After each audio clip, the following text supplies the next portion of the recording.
सुबह सुबह मैं उस आइस कोल्ड अमीर मैडम के कमरे का दरवाजा खटखटाने चला गया और जब उसने ब्लैक नाइटी पहनकर दरवाजा खोला तो मैं एकदम ढीठ बनकर उसे ताड़ने लगा। और सबसे खतरनाक बात तो ये थी कि झोंकिंग हान मुझे जितना कचरे जैसी निगाहों से घूर रही थी, मैं अंदर से उतना ही ज्यादा एक्साइटेड हो रहा था। आखिर में उसका कंट्रोल टूट गया, उसका चेहरा गुस्से से भर गया। इतनी सुबह सुबह मुझे एकदम सॉलिड एक्सप्लेनेशन दे, पर मैंने उसे समझाने के बजाय एक ही झटके में आगे बढ़कर उसके कमरे के अंदर घुस गया, जिससे वो गुस्से से फटने वाली हो गई। फिर मैंने करके एक नकली हंसी दी। किंग हान, तू भूल गई क्या? आज हमने सीए मुयूं के घर पार्टी में जाने का प्लान बनाया था। तब जाकर झोंग किंग हान को याद आया, पर उसने मुझे तुरंत वार्निंग दी। मेरे ही घर में मेरे साथ ऐसी ढीठ हरकत कर रहा है, इसके नतीजे ठीक से सोच लेना। पर मैंने एकदम चौड़ में बाथरूम की तरफ इशारा किया। मेरा तौलिया और टूथब्रश पिछली बार यहीं रखा था, तो मैं ब्रश करने और मुंह धोने अंदर तो आऊंगा ही ना। झोंग किंग हान वहीं की वहीं सुन पड़ गई। अपना माथा पकड़कर सोचने लगी कि वो कहाँ फंस गई, और मजबूरी में बोली कि मैं जल्दी से अपना काम निपटाऊं। मैं मजे से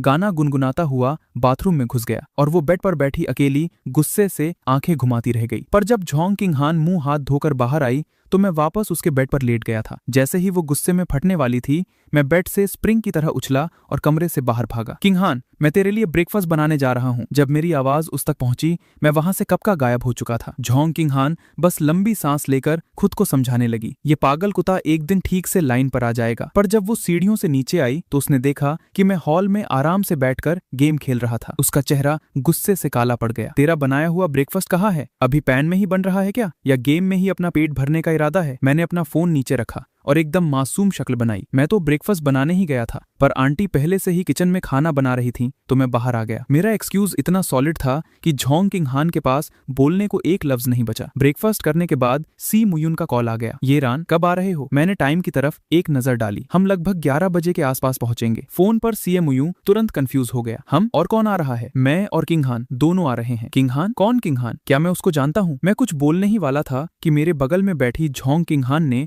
झटके से फोन छीन लिया और गुस्से में रिप्लाई किया, मैं झोंग किंग हान ये रान के साथ आ रही हूँ। और कौन सी किंग हान हो सकती है? अगले ही सेकंड फोन के दूसरी तरफ से कान फाड़ देने वाली एक चीख आई। जैसे ही मेरी और झोंग किंग हान की बात खत्म हुई, हम निकलने के लिए तैयार हो गए। पर झोंग किंग हान ने आज फिर से ब्लैक स्टॉकिंग्स पहन रखी थी। मेरी तो आंखें ही फटी की फटी रह गईं। उसने बर्फ जैसी ठंडी आवाज में कहा, ढंग से गाड़ी चलाना, अपनी इन आंखों पर कंट्रोल रख। अगर कंट्रोल नहीं हो रहा तो गाड़ी रोक दे। जब देख देख कर पेट भर जाए तब चलना। पर मैंने भी सच में एक जोर का ब्रेक मारा और गाड़ी को सड़क के किनारे रोक दिया और आगे झुककर उसकी टांगों को ढीठ बनकर घूरने लगा। शाओरान, मेरा सच में तेरे साथ दिमाग खराब हो रहा है। जोंग किंगन ने मेरे पास आते हुए सिर को जोर से धक्का देकर हटाया और लाल चेहरे के साथ मुझे डांटा। पर मैंने एकदम बेचारी शक्ल बनाई। उसी ने तो कहा था ना कि ठीक से देख लूं तभी आगे चलना। टाइम पास करते करते 11 बज गए। तब जाकर हम शी मुयुन के विला पहुंचे। वो पहले से ही मेन गेट पर वेट कर रहा था। जब उसने जोंग किंग हान को देखा तो वो खुशी और शौक दोनों से पागल हो गया। Welcome welcome Yeran, boss Jong. Shi Muyun डर के मारे हकला रहा था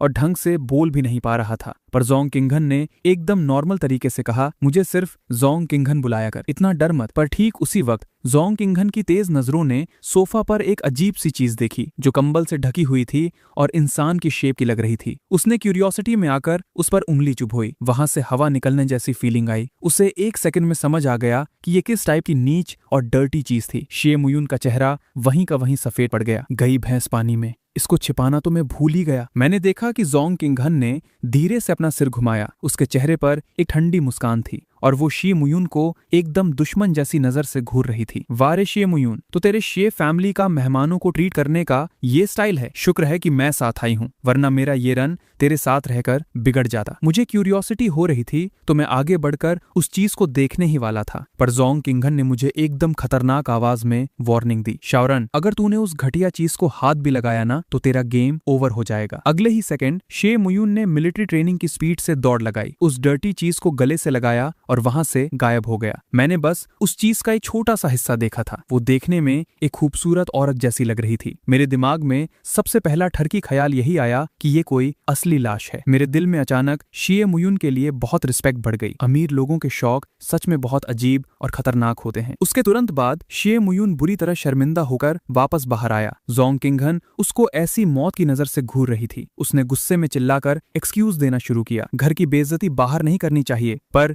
ये पक्का मेरे उस घर के बुढ़े का काम होगा, बहुत ही घटिया आदमी है। बॉस जोंग, आप टेंशन मत लो, उसके वापस आते ही मैं उसकी ठीक से क्लास लूंगा। पर मैं अपने दिमाग में चुपचाप सेटिंग बिठा रहा था। मुझे अकेले में शे मुयुन से थोड़ा ज्ञान लेना पड़ेगा कि उस लाश को इतने दिन तक ठीक रखने का सीक्रेट क्या है। मैं अंदर ही अंदर तारीफ कर रहा था, ये लाश छुपाने की टेक्निक सच में बहुत डेंजर है। एक रत्ती भी लाश की बदबू नहीं आ रही थी, आगे जाकर शायद मेरे भी काम आ जाए। ठीक उसी वक्त मैंने छुपके से शे मुयुन को एक थम्स अप दिखाया। मेरी आंखों में उसके लिए फुल रिस्पेक्ट थी। शे मुयुन की आंखों में भी अचानक चमक आ गई। उसे लगा जैसे मैं भी उसके लेवल का खिलाड़ी हूँ। एक ही सेकंड में उसने मुझे अपना सबसे बेस्ट पार्टनर मान लिया। पर बगल में बैठी जोंग किंगहन ने ठंडी आवाज से वो ऑकवर्ड शांति तोड़ी। शे मुयुन, तूने हमें यहाँ बुलाया था सिर्फ अपने बाप का कचरा कलेक्शन दिखाने के लिए? शे मुयुन ने तेजी से इनकार किया। उसने बोला कि हमारे वेलकम के लिए उसने स्पेशली अपने बाप की महंगी दारू चुराई है और खाना बनाने के लिए एक टॉप शेफ बुलाया है। फिर उसने फटाफट टीवी में से यूएसबी ड्राइव निकाली, उसमें दूसरी ड्राइव लगाई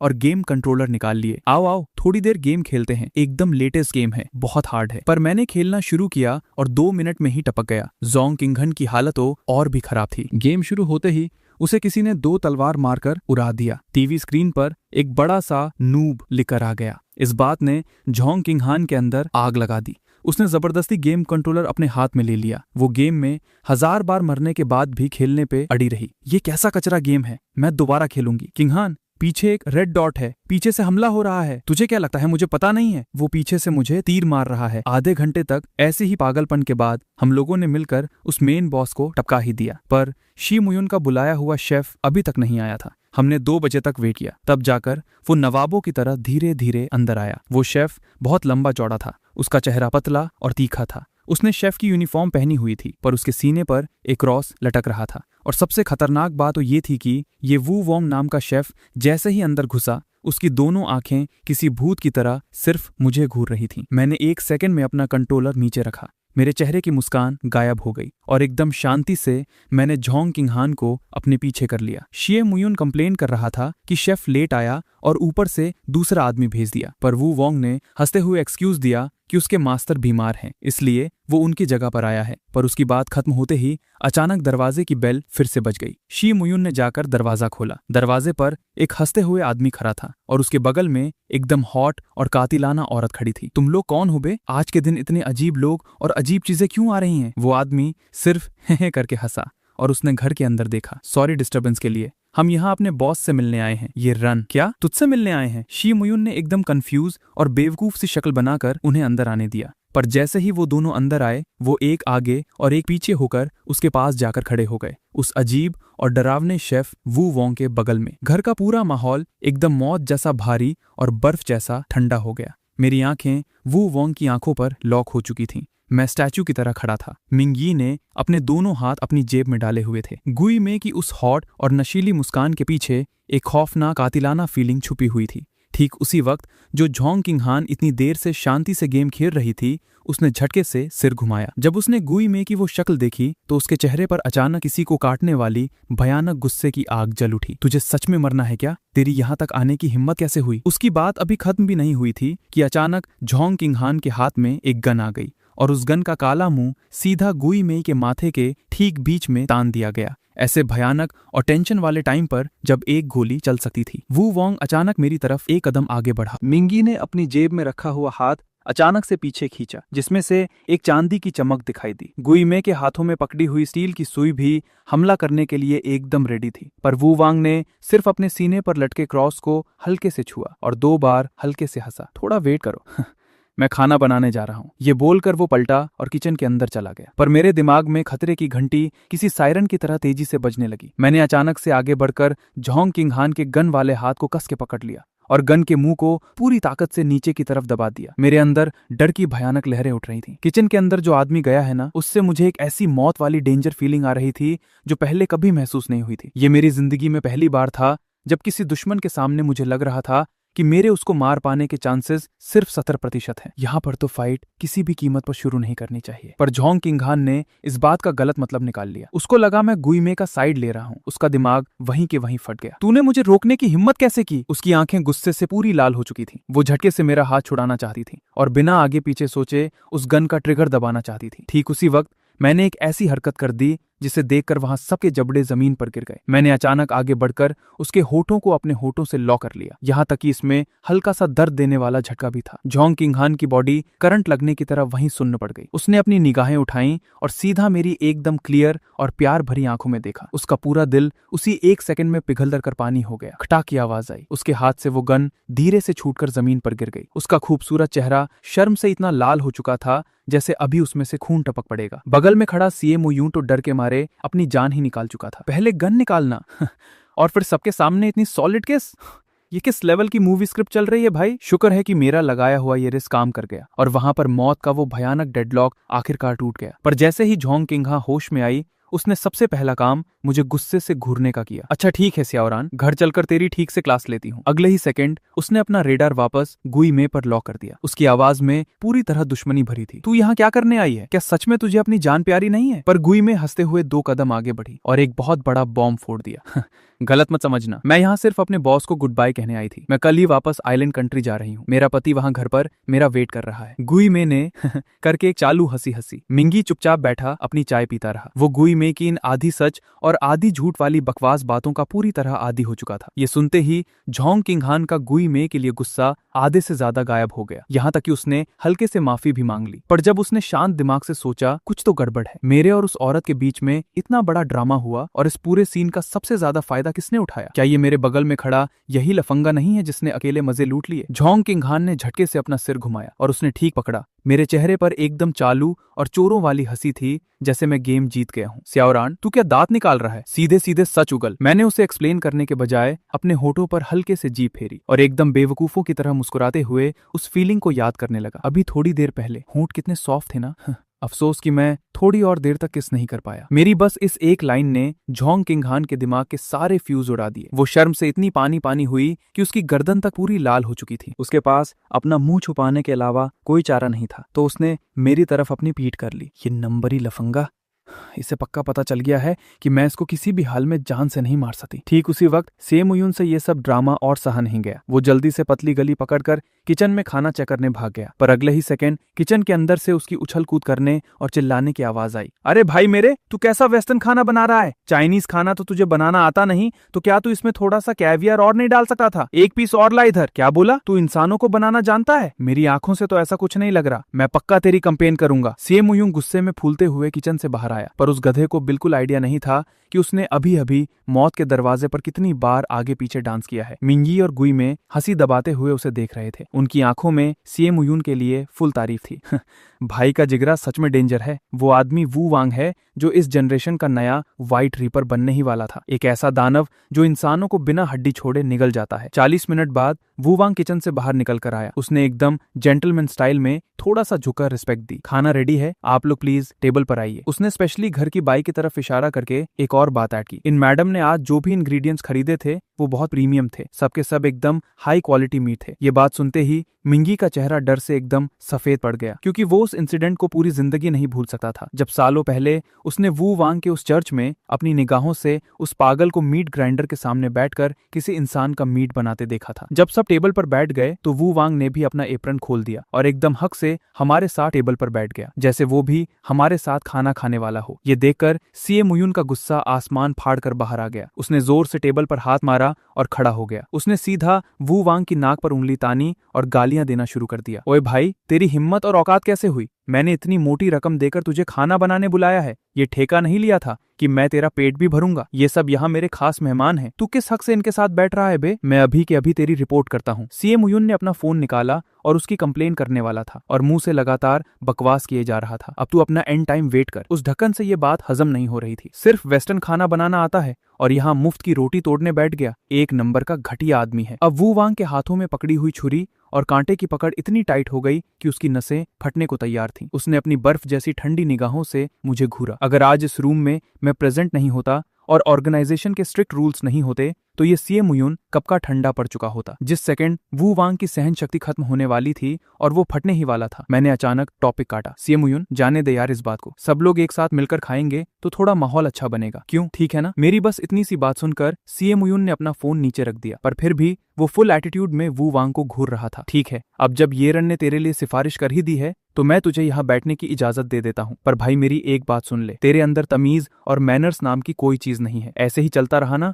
तो आगे जाकर तेरा बहुत बड़ा नुकसान होगा। तुझे तो पता भी नहीं चलेगा कि तू टपक कैसे गया। वू वांग ने जो छुरी और कांटा थोड़ा ढीला किया था वो वापस से पूरी ताकत से टाइट पकड़ लिया। उसके माथे की नसें जोर से फड़फड़ाने लगीं। मैंने जल्दी से कवर अप करने की कोशिश की। एक तरफ मैं झोंग किंग हान को आंखों से इशारा कर रहा था और दूसरी तरफ मेरी तेज निगाहें वू वांग पर फिक्स थीं। मुझे डर था कि कहीं ये अचानक वहां से गुस्से में छुरी उठता हुआ इस पर न फेंक दे। आखिर में किसी तरह वू वांग ने अपने गुस्से का घूंट पी लिया। उसने एकदम स्टाइल और स्टैंडर्ड के साथ अपनी स्टेक का एक छोटा टुकड़ा काटा और शांति से अपने मुंह में डाल लिया। पर मानना पड़ेगा, सीए मुयून तो पैदाइशी एंटरटेनर और पार्टी एनिमल था। दारू के 3 पैग अंदर जाने के बाद वो झूमता हुआ अपना वाइन ग्लास लेकर सीधा वू वांग के मुंह के सामने चला गया। ओए, क्या नाम था तेरा? भाई शेफ, चल अपन दोनों एक पैग मारते हैं। मैं मानता हूँ मेरी बातें थोड़ी चुभने वाली होती हैं, पर भाई मैं काम भी उतना ही घटिया करता हूँ, तो तू माइंड मत करना मेरी बातों को। चीयर्स। वू वांग के दिमाग की दही हो चुकी थी और उसके सिर पर अजीब स्ट्रेस लाइंस पड़ चुकी थी। उसने जबरदस्ती सीए मुयूंग के ग्लास के साथ अपना ग्लास टकराया। मिंगी और गुए में दोनों ने हंसी रोकने के चक्कर में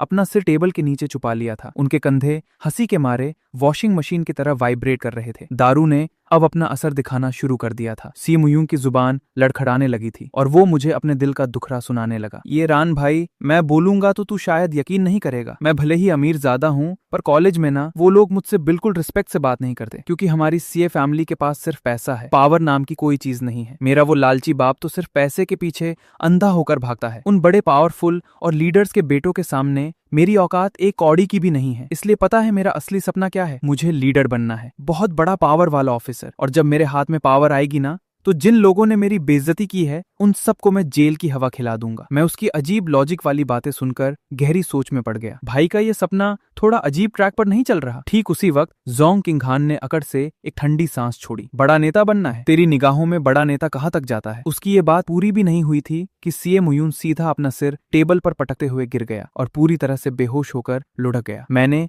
और मिंग यी ने मिलकर उस बेवकूफ को ठीक से लिटाया। जब हम लोग उसके घर से बाहर निकल रहे थे तब तक बाहर रात हो चुकी थी। मैंने झोंग किंग हान की तरफ देखा और एकदम सीरियस आवाज में बोला, किंग हान, मैं आज रात वापस अपनी दुकान पर जा रहा हूँ। मुझे कुछ जरूरी काम निपटाना है। कल सुबह हम दोनों बाहर घूमने चलेंगे, ठीक है ना? मुझे दिमाग में एकदम क्लियर पता था कि वो डरावना शेफ आज रात डेफिनेटली मुझसे मिलने आएगा, क्योंकि पहले सेकंड से ही उसका असली टारगेट सिर्फ और सिर्फ मैं ही। जोंग किंग हान थोड़ी देर के लिए शांत रही। जब उस लोमड़ी का खतरा टल गया है तो उसने भी आगे और बहस नहीं की। ठीक है, पर तुझे रात को किसी भी वक्त मेरा कॉल उठाना पड़ेगा। अगर तूने कॉल नहीं उठाया ना तो तेरा गेम ओवर समझो। ये बात खत्म होते ही शाओकी और फैंगलिन गाड़ी लेकर वहां पहुंच गए। जोंग किंग हान सीधा शाओकी की गाड़ी में बैठ गई और एस्टेट की तरफ वापस निकल गई और मैं एक ऐसी रात का सामना करने के लिए तैयार हो गया जो बिल्कुल भी शांत नहीं होने वाली थी। मैं फैंगलिन की को पायलट सीट पर बैठा था। पीछे वाली सीट पर मिंगी और गुई मेई थे। गाड़ी पूरे रास्ते फुल स्पीड में हवा से बातें करती हुई आई। थोड़ी ही देर में मैं अपनी पॉन शॉप वापस पहुंच गया। मैंने फैंगलिन को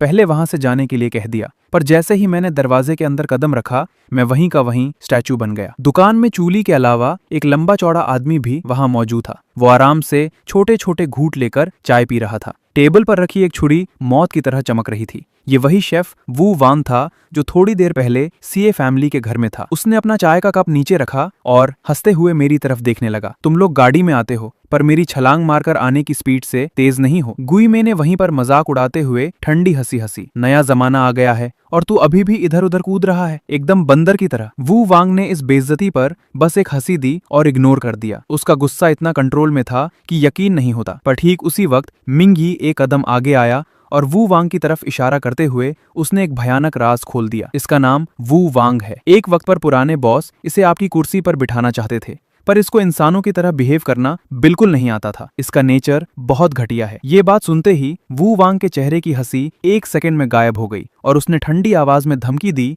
कि वो मिंग यी को बॉम्ब से उड़ाकर राख बन देगा। पर मिंग यी को इस धमकी से खाक फर्क नहीं पड़ा। उसने बस उल्टा सवाल पूछ लिया कि वो यहाँ क्या करने आया है, और उसी वक्त उसने और गुई में ने अपने हथियार मजबूती से पकड़ लिए। माहौल एकदम से टेंशन और मौत के डेंजर से भर गया। अगले ही सेकंड वू वांग धीरे धीरे खड़ा हुआ। उसने टेबल पर रखी छुरी को उल्टा पकड़ लिया और उसकी तलवार जैसी तेज निगाहें सीधा मेरे ऊपर गड़ गईं। मैंने शी फैमिली के घर में हमला नहीं किया, सिर्फ इसलिए क्योंकि मैंने तेरे हाथ में पहनी उस रिंग की इज्जत रखी थी। अब मैं आमने सामने आकर ये जानना चाहता हूँ कि आखिर मैं तुझसे किस चीज में कम रह गया। मिंगी का चेहरा डर से बदल गया। उसने गुस्से में चिल्लाकर कहा कि क्या तू बगावत करना चाहता है? पर मैं एकदम चुपचाप रहा। मैं पलटकर धीरे धीरे अपने कमरे की तरफ चलने लगा और जब मैं वापस बाहर आया तो मेरे हाथ में भी एक छुरी थी। मैं उसे बिल्कुल वू वांग की तरह उल्टा पकड़ा हुआ था। मैंने एकदम शांति से बोला, अगर तू हार गया या फिर मारा गया तो बस मुझे बॉस कहकर बुलाना। मेरी बात खत्म होते ही मेरे सिर के सारे काले बाल जड़ से लेकर सिरे तक धीरे धीरे सफेद होने लगे, तब तक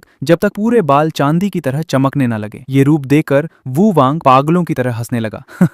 बहुत बढ़िया, बहुत बढ़िया, बहुत बढ़िया। लगता है तुझे सच में पुराने बॉस की असली पावर मिल गई है। एक ही पल में बाहर हवा का भयानक तूफान चलने लगा और कमरे के अंदर की मौत वाली ऑरा इतनी हैवी थी कि चूली की सांस रुकने वाली हो गई। मैं आगे बढ़ा। मेरी परछाई अचानक वहां से गायब हो गई और जब मैं वापस दिखाई दिया मैं ठीक वू वांग की पीठ के पीछे था। मेरे हाथ की छुरी सीधा उसके सिर के पीछे वार कर रही थी। मेरी बेहिसाब मौत वाली फीलिंग तूफान की तरह निकल रही थी, पर मेरा ये वार हवा में खाली चला गया। सिर्फ मैं ही देख सकता था कि वू वांग किसी भूत की तरह स्लाइड करके ठीक मेरे बगल में आ चुका था। उसकी छुरी सीधा मेरे माथे के साइड पर आ रही थी। मैंने झटके से अपना सिर घुमाकर वार को बचाया, पर उस ठंडे ब्लेड ने मेरे गाल को थोड़ा सा काट दिया। वहां से खून निकलने लगा और ठीक उसी वक्त मेरे हाथों में पकड़ी हुई छुरी वू वांग के सीने में पूरी ताकत से घुस चुकी थी। टॉप लेवल किलर्स की इस फाइट में 1 सेकंड के अंदर ही जीत, हार और मौत का फैसला हो जाता है। मैं एक झटके में वहां से पीछे हट गया ताकि मरते मरते वो मुझ पर आखिरी हमला न कर दे, पर वू वांग के दोनों घुटने कमजोर पड़ गए और उसका लंबा चौड़ा शरीर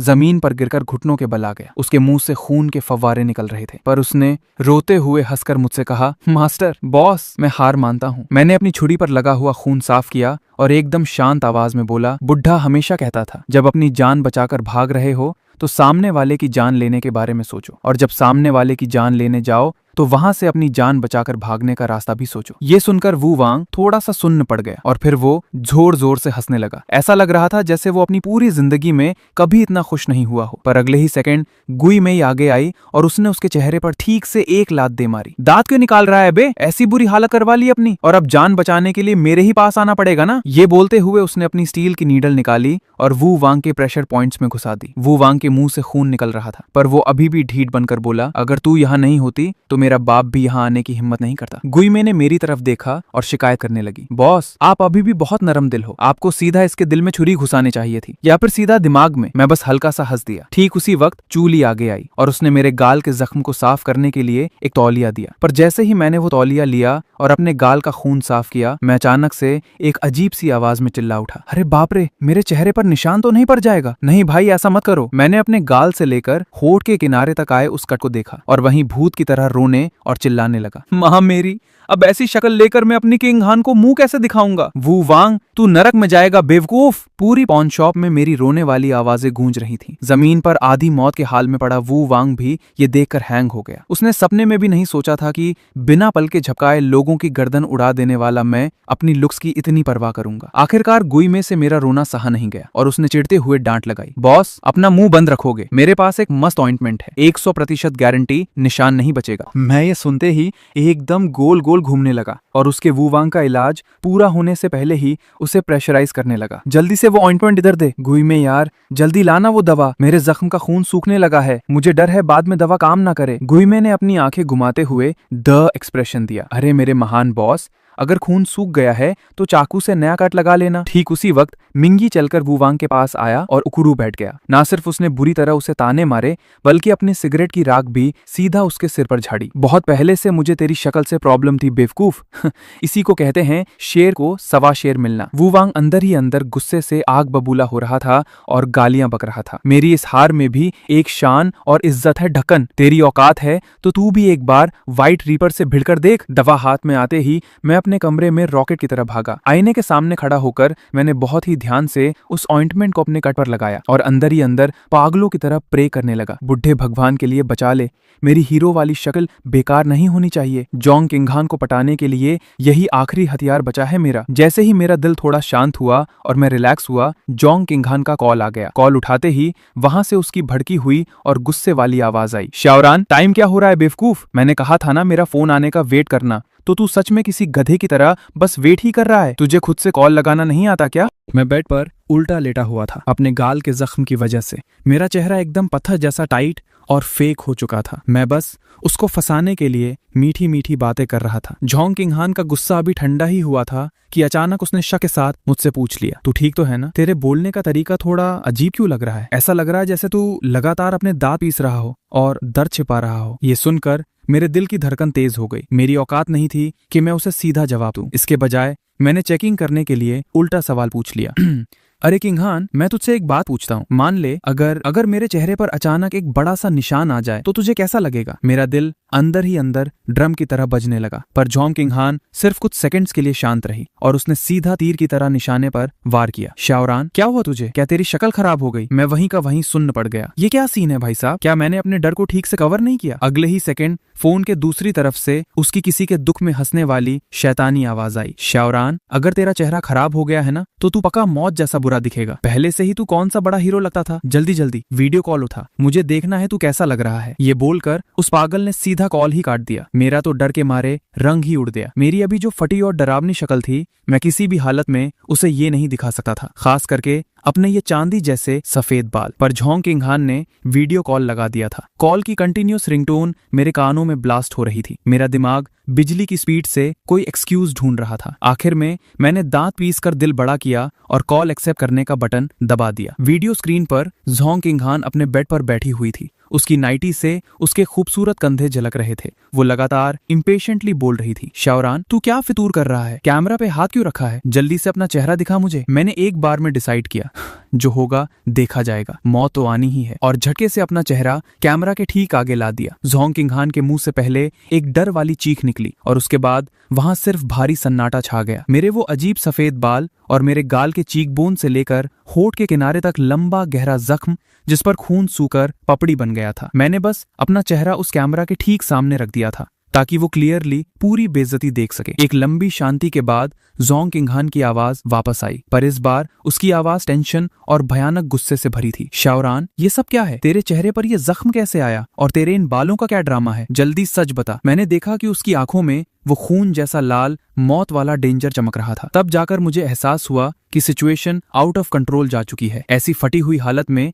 मेरे दिमाग में आखिरकार एक परफेक्ट बकरा मिल गया जिसके सिर मैं ये सब फोड़ सकूं। मैंने तुरंत एक बहुत बड़ी सैड और रोती हुई शक्ल बनाई और बोलना शुरू करते ही अपना सारा फॉल्ट दूसरे पर डाल दिया। ये सब उस भड़वे और बुढ़े सू मिंगी की वजह से हुआ है। आज उसको सैलरी मिली थी तो जबरदस्ती मुझे बाल कलर करवाने ले गया और जब हम वापस आ रहे थे ऊपर किसी बिल्डिंग से एक शीशा गिरा और मेरे गाल को काट गया। मैं सच में मौत जैसा पछतावा कर रहा हूँ। मेरे पास कोई और रास्ता नहीं बचा था तो मैंने सीधा सारा बिल मिंगी के नाम फाड़ दिया, क्योंकि सू मिंगी ही वो फेक नाम था जो वो पब्लिक में यूज करता था। अपना ये फर्स्ट क्लास झूठ बोलने के बाद मैं एकदम डरते हुए वीडियो में जोंग किंगहान का रिएक्शन देख रहा था। मुझे उम्मीद नहीं थी कि उसकी छाती तेजी से ऊपर नीचे हो रही थी और वो सच में मेरे इस झूठ को मान गई थी। उसे बस ये लग रहा था कि मेरी किस्मत इतनी घटिया कैसे हो सकती है। पर उसकी अगली लाइन ने मेरी आत्मा निकाल ली। घर पर ही वेट कर, मैं अभी तुझे हॉस्पिटल लेकर जाती हूँ। मैंने फटाक से उसको रोकने की कोशिश की। अरे नहीं नहीं किंगहान, मैं पहले ही हॉस्पिटल से आ चुका हूँ। मैं उसे इस वक्त यहाँ आने की परमिशन किसी हाल में नहीं दे सकता था, क्योंकि वो मौत का फरिश्ता वू वांग अभी भी बाहर किसी मुर्दे की तरह लाश बनकर पड़ा था। पर जोंग किंगहान ने तो अपने जूते भी पहन लिए थे और उसने फाइनल ऑर्डर ठोक दिया, तू अपनी बकवास बंद कर। अगर गलती से भी तेरे चेहरे पर निशान रह गया ना तो मैं तुझसे पूरी जिंदगी बात नहीं करूंगी, वहीं रुका रहे। और ये बोलकर उसने वीडियो कॉल काट दिया। मैं डर के मारे किसी जलते हुए तवे पर पड़े मच्छर की तरह घूम रहा था। मैं बेड से रॉकेट की तरह उछला और बाहर भागा। मिंगी, चूली, जल्दी आओ और इस मरे हुए वू वांग को उठाकर अंदर छुपाओ। वो तीनों दौड़ते हुए आए और हड़बड़ी में किसी तरह वू वांग की लाश को उठाकर मिंगी के कमरे में फेंक दिया। ये सब सेटल करने के बाद मेरा दिमाग तेज चक्कर की तरह घूम रहा था, क्योंकि मुझे पता था कि अगर एक झूठ बोला है तो उसको कवर करने के लिए 100 और झूठ बोलने पड़ेंगे। अचानक मेरे दिमाग में एक मस्त आइडिया आया। मैंने झटके से पलटकर सिगरेट पीते हुए मिंगी को घूरा। मेरा अचानक इस तरह उसे देखना मिंगी के अंदर एक झुरझुरी पैदा कर गया। उसके दिल में डेंजर की फीलिंग आने लगी थी। अगले ही पल मैंने पूरे गले से फाड़ कर आवाज लगाई, चूली, जल्दी से पीछे वाले आंगन से वो लाल रंग का पेंट का डब्बा ले आ। मेरा एक बहुत बड़ा प्लान है। मेरी आवाज ग्राउंड पर अभी पहुंची ही थी कि मैं मिंगी की तरफ एक एक कदम बढ़ाने लगा। मिंगी को तुरंत समझ आ गया था कि उसका पत्ता कटने वाला है। वो वहां से भागने ही वाला था कि मैंने आगे बढ़कर उसके कॉलर को पकड़ लिया। मेरे चेहरे पर एक शैतानी और कमीनी मुस्कान आई। मिंगी मेरे भाई, मेरे पास कोई और चारा नहीं है। तुझे बस थोड़ी देर का दर्द सहन करना पड़ेगा। मेरी ये हंसी देकर मिंगी की फटकर हाथ में आ गई। उसे लगा कि किसी ने बर्फ का टुकड़ा उसके पैरों से लेकर सीधा उसके सिर तक रगड़ दिया हो। आखिर में मैंने अपने हाथ में एक लाल रंग में डूबा हुआ ब्रश लिया और सीधा मिंगी के सिर पर पेंट करना शुरू कर दिया। मिंगी, तू हिल मत यार, अभी कलर ठीक से स्प्रेड नहीं हुआ है। चूली, जल्दी आकर चेक कर, सारे बाल ठीक से लाल हुए या नहीं। गुई मेई, वो हरा वाला कलर नीचे रख, आज सिर्फ और सिर्फ लाल रंग का दिन है। थोड़ी ही देर में जोंग किंगहान मेरी पॉन शॉप पर पहुंच गए। आते ही उसकी नजर मुझ पर गई, जहां मैं पेड़ के नीचे किसी भिखारी की तरह उखरू बैठा था और ठीक मेरे बगल में एक अधेड़ उम्र का आदमी लगातार सिगरेट पिए जा रहा था। उसके चेहरे पर अब वो ढीठ वाली मुस्कान कहीं भी नहीं थी और सबसे शॉकिंग बात तो ये थी, उस आदमी के पहले से कम बाल अब पूरी तरह से एकदम शाइनी और घटिया लाल रंग में रंगे हुए थे और पसीने से गीले होकर उसकी स्किन से चिपके हुए थे। ऐसे जोकर जैसे मिंगी को देखना जोंग किंगहन के लिए झेलना नामुमकिन था। उसकी वहीं का वहीं दिमाग की दही हो गई। शाओरान, यहाँ आ जल्दी, जरा अपने आप को देख तो, हर वक्त इस टाइप के टपोरियों के साथ घूमता रहता है तू। जरा रोड पर निकल कर देख इन कचरा लोगों को जो इतनी उम्र होने के बाद भी बालों में लाल और पीला रंग पोत कर घूमते हैं। इनसे फ्यूचर में क्या ही खाक उम्मीद की जा सकती है। जोंग किंगहन अपनी गाड़ी के बगल में खड़ी होकर जोर से चिल्ला रही थी। साफ पता चल रहा था कि वो ताने मार मार कर अपना गुस्सा निकाल रही थी। उस पुराने पेड़ के पीछे छुपे मिंगी ने ये सुनकर अपनी सिगरेट और तेजी से पीना शुरू कर दिया, यहाँ तक कि वो घूम गया और उसने पूरी तरह हमसे पीठ कर ली। मेरी आंखों में दबी हुई हंसी थी। मैंने एक छोटी सी नजर मिंगी की बेइज्जती पर डाली और फिर ढीठ बनकर स्लोली चलते हुए जोंग किंगहन की तरफ पहुंचा। पर जैसे ही मैं पास गया, उसने मेरा जबड़ा अपनी उंगलियों से पकड़ लिया। मेरे गाल के जख्म को पास से देखकर उसकी आंखों में एक सेकंड में ढेर सारा प्यार और फिक्र आ गया। जल्दी गाड़ी में बैठ, मैं तुझे हॉस्पिटल लेकर चलती हूँ। जोंग किंगहन ने ये बोलते हुए मुझे धक्का देकर गाड़ी के अंदर ठूंस दिया और खुद भी अंदर आकर बैठ गई। और वहां से गाड़ी निकालने से पहले उसने उस पुराने पेड़ के नीचे बैठे उस लाल बालों वाले कचरा मिंगी को एक आखिरी ठंडी नजर दी। मैं गाड़ी में बैठा था और मेरी आंखें बाहर खिड़की की तरफ थीं, पर मुझे फील हो रहा था कि एकदम गर्म और तीखी नजर मेरे चेहरे पर लॉक हो चुकी है। मैं अंदर से एकदम बेचैन हो गया और मुझसे रहा नहीं गया तो मैंने बोल ही दिया, किंगा यार, क्या मैं इस वक्त बहुत बुरा दिख रहा हूँ? मुझे लगा था वो दिलासा देगी, पर वो तो हंसकर हाँ में सिर हिलाने लगी। दिखने में तो सच में काफी बुरा लग रहा है। पहले जितना हीरो दिखता था अब वैसा नहीं है, पर कोई नहीं, बार बार देखूंगी तो आदत हो जाएगी। उसकी ये बात सुनकर मेरे दिल का बहुत बड़ा बोझ हल्का हो गया। फिर क्या था, मेरी नजरें मेरे कंट्रोल से बाहर हो गईं और सीधा जोंग किंगा की चमकती सफेद टांगों पर फिसल गईं। भाई साहब, वो आज हड़बड़ी में निकल आई थी और उसने जूते तक नहीं पहने थे। मैंने बस एक बार देखा और मेरी आंखें वहीं चिपक गईं। मेरी उस उबलती हुई नजर को फील करके जोंग किंगा ने अपने पैर थोड़े सिकोड़ लिए। उसके गाल लाल टमाटर हो गए, पर मैं जख्मी था इसलिए उसने अपना गुस्सा पी लिया और मुझे डांटा नहीं। मैं तो पूरा ढीठ बन गया और मौका देकर उसके और पास खिसक गया। मेरी आंखें तो जैसे उसके नरम पैरों पर गिरने ही वाली थी। तभी जोंग किंगा से और सहा नहीं गया और वो एकदम ठंडी आवाज में बोली, शाओरान, अपनी हरकतों पर थोड़ा कंट्रोल कर ले, वरना मैं तुझे हॉस्पिटल की जगह सीधा जेल में एडमिट करवा दूंगी। ये सुनते ही मेरी बॉडी में डर की एक झुरझुरी दौड़ी। मैंने मायूस होकर अपनी गर्दन पीछे खींची और उसे देकर एक फट्टू जैसी हंसी दी। मुझे लगा था इस बार तो निकल जाएगा, पर किस्मत खराब। थोड़ी देर में गाड़ी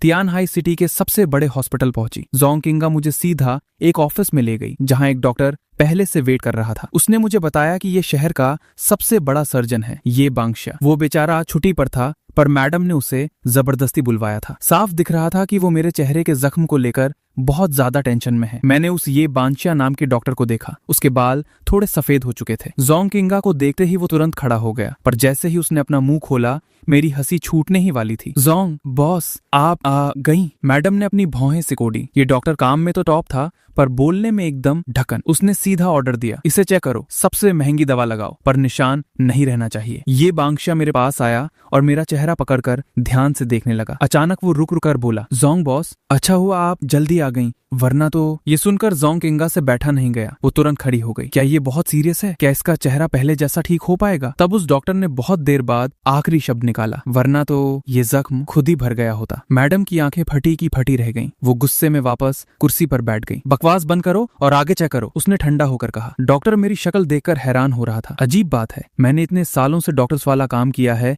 पर ऐसा सीन पहली बार देख रहा हूँ। मैडम का दिल फिर से धक धक करने लगा। डॉक्टर जब ऐसा बोले तो मतलब मामला सीरियस है। पर डॉक्टर की अगली लाइन ने मेरी फट के हाथ में ला दी। तूने इस जख्म पर पहले कौन सी दवा लगाई थी? ये तो चमत्कार है, इतनी जल्दी नई स्किन आने लगी है। मैं हकलाने लगा और झूठ बोला, अरे नहीं, वो तो नॉर्मल दवा थी, शायद मेरी बॉडी ही ऐसी है कि जल्दी ठीक हो जाती है। डॉक्टर ने सिर हिलाकर ठीक है कहा और एक पर्ची पर कुछ लिखने लगा। उसने वो पर्ची जोंग किंगा की तरफ बढ़ाई और हकलाते हुए बोला, जोंग बॉस ये। मैडम ने झटके से पर्ची छीनी और उसे बीच में ही टोक दिया। ये दवाई की पर्ची है ना, बस यही लगानी है ना, अब तू बस हाँ या ना में सिर हिला। मैडम की उस कातिलाना नजर को देकर बेचारे डॉक्टर ने जल्दी से हाँ में सिर हिला दिया। उसने चैन की सांस ली और पर्ची शाओ की को पकड़ा दी। दवाई तुरंत आ गई। इसको लगाने के बाद इसका चेहरा कितने दिन में ठीक होगा, मैडम ने पूछा। डॉक्टर ने खड़े होकर गारंटी दी, आप फिक्र मत कीजिए, ज्यादा से ज्यादा 5 दिन। मैडम अभी भी गुस्से में थी। उसे 5 दिन का टाइम भी बहुत ज्यादा लग रहा था। डॉक्टर ने मेरा जख्म साफ किया और नई दवा लगाई। मुझे अपने चेहरे पर एकदम ठंडी